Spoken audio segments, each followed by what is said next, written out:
Então nós vamos estar com muita alegria no coração, nós vamos estar lendo mais um capítulo da Bíblia, que é Mateus 17.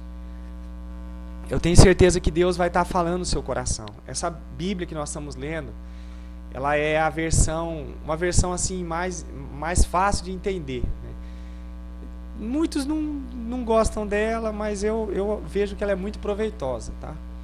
Então veja só, você pode encontrar ela digitando Bíblia separada em meio, viva, no Google você encontra facilmente. Então vamos lá, Mateus 17, que você vai até o final desse vídeo, tá? Eu tenho certeza que Deus vai te abençoar por isso. 6 dias depois, Jesus levou Pedro, Tiago e o irmão João para cima de um monte, de um monte alto e solitário. E enquanto eles observavam, o seu aspecto mudou de tal maneira que o seu rosto brilhava como o sol, e as suas roupas se tornaram tão brancas que faziam doer a vista. De repente, Moisés e Elias apareceram e falaram com ele. Pedro disse: Senhor, é maravilhoso que nós possamos estar aqui. Se o Senhor quiser, eu farei 3 abrigos, um para o Senhor, um para Moisés e outro para Elias. Mas assim que ele disse isso, uma nuvem brilhante veio sobre eles. Uma voz na nuvem disse: Este é meu filho amado, em quem tenho muito alegria. Obedeçam a ele. Com isso, os discípulos caíram ao chão com o rosto em terra, tremendo, assustados. Jesus veio e os tocou. Levanta-se, disse ele, não tenham medo.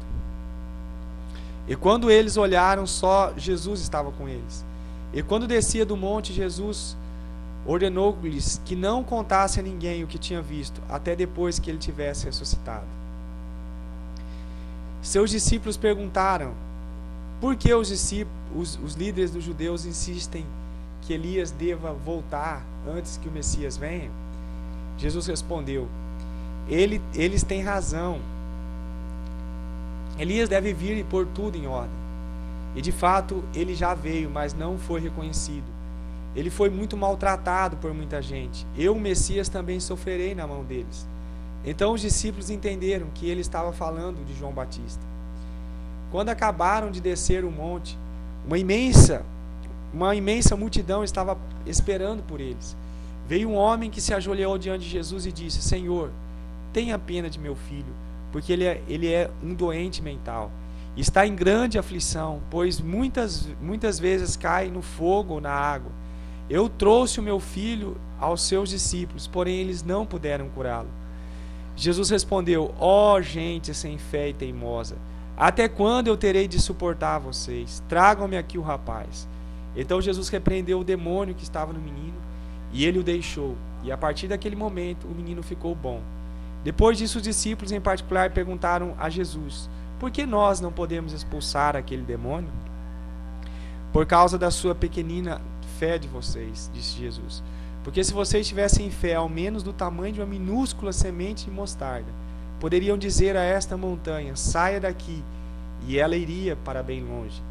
Nada seria impossível. Porém essa espécie de demônios não sairá enquanto vocês não tiverem orado e feito jejum.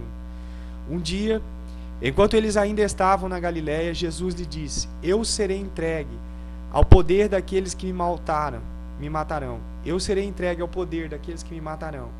E ao terceiro dia depois disso vou ressuscitar. E o coração dos discípulos encheu-se de pavor, de tristeza e pavor.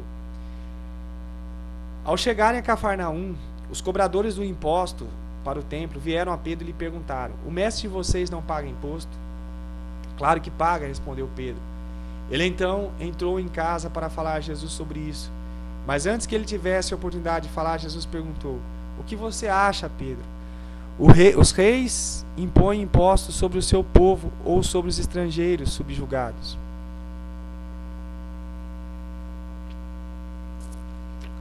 Sobre os estrangeiros, respondeu Pedro. Ora, bem, disse Jesus, os cidadãos não pagam? Contudo, nós não queremos ofender ninguém. Portanto, vai à beira da água e lance o anzol e abra a boca do primeiro peixe que pegar. Você irá achar uma moeda suficiente para pagar os impostos. Por nós dois, pegue a moeda e pague-lhes. Que Deus abençoe sua vida. Que a palavra de Deus venha fluir como rios de água viva dentro de você. e que você venha ter a revelação da importância de se ler e da importância de praticar a palavra de Deus na sua vida. Se você gostou desse vídeo, bote um joinha aí no nosso canal, assine, se inscreva no nosso canal também e compartilhe essa mensagem, a fim de que o reino de Deus cresça cada vez mais e mais para a glória do nosso Deus. Que Deus abençoe sua vida em nome de Jesus.